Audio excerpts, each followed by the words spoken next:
In this video, I'm going to talk you through how you can use the AIDA formula for writing sales letters. Now, AIDA stands for attention, interest, desire, and action. Now, let's look at each of these steps individually. Okay, let's talk about getting the reader's attention. What you need to do is you need to grab the reader's attention, and you want to make it impossible for them to not continue reading the letter. And there are two parts to this, two steps that you need to take. You need a hard-hitting headline that arouses the reader's curiosity, and you need a lead paragraph that gets straight to the point.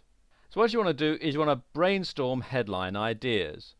Write down as many as possible. Don't worry about whether they're any good or not.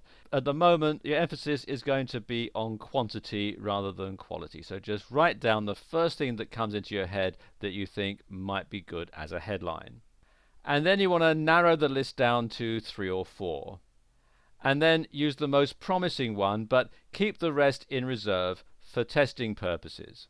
Now, when it comes to your lead paragraph, you want to ask the sort of questions that your reader is asking himself or herself. So you want to get inside their mind almost, and you want to think, well, what are they asking themselves? What sort of questions are they asking themselves? And you want to restate that in your lead paragraph so that when they come to your site and they read your lead paragraph, they're going to think, hey, this guy or this girl, well, they know exactly what it is that I'm talking about. So that's what you want to do with your lead paragraph, to sort of draw them in. But you don't want to provide them with the answers just yet. Now, the next step is interest, and there is sometimes some confusion when it comes to interest. Bear in mind, your reader isn't interested in what your product or service can do. They're interested in what your product or service can do for them. The reader wants to know, what's in it for me? So you've got their attention, you've shown that you are thinking along their lines. Now you want to get them interested in what your product or service can do for them. What's in it for the customer? And this leads naturally into forming the desire for the product. Once they have an idea as to what's in it for them, then they're going to start to desire your product or your service. Now, there are several types of desires that you can stimulate in your copy. You can stimulate the desire that they're going to have to eliminate or minimize a future loss, or to gain something. And what you should do is to provide a compelling reason why the customer should buy from you rather than buy from anybody else. And this is known as your unique selling point, which is often referred to as a USP. So you want to stress the benefits to the customer. Bear in mind, as we were saying earlier, the customer's not interested in what your product or service can do. They're interested in what your product or service can do for them. So you want to stress the benefits rather than the features.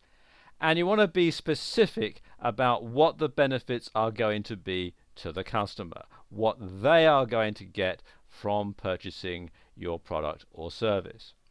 And you want to give clear expected results. You don't want to give generalities. So you want to tell them exactly what they are going to get once they have bought your product.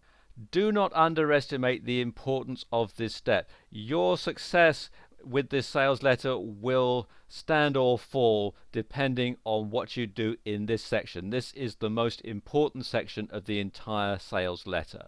Now we come to action, and of course the action that you want is you want to ask for the sale. Actually, I take that back. What you want to do is you want to tell the customer to go ahead and buy now. And you need to instruct them on exactly what they're going to need to do to get hold of your product. Then you want to summarize the benefits, and you want to ask for the sale again, because very few people will actually click the button first time round. So you want to instruct them how they're going to make the purchase. They'll read a bit further down, you summarize the benefits, then you ask for the sale again, and most oftentimes you'll find that it's the second button that people click on. You also want to create scarcity to encourage reluctant purchasers to make up their minds. Some people might think, well, yes, I'm not sure I really need this or not. But if there's a limited quantity or the price is going to go up, then that is going to encourage them to make a decision. And you want to have a guarantee to minimize the risk to the customer, so they know that if it turns out to be not what they want, they can simply get onto you and get a refund and get their money back. And you want to make the buying process as simple and hassle-free as possible for the customer. Another thing that you might want to do is to use the PS of the sales letter to restate the most important benefit or to emphasize your guarantee, and then you want to give the customer another opportunity to purchase. So there you go. That's how you can use the AIDA formula for writing sales letters.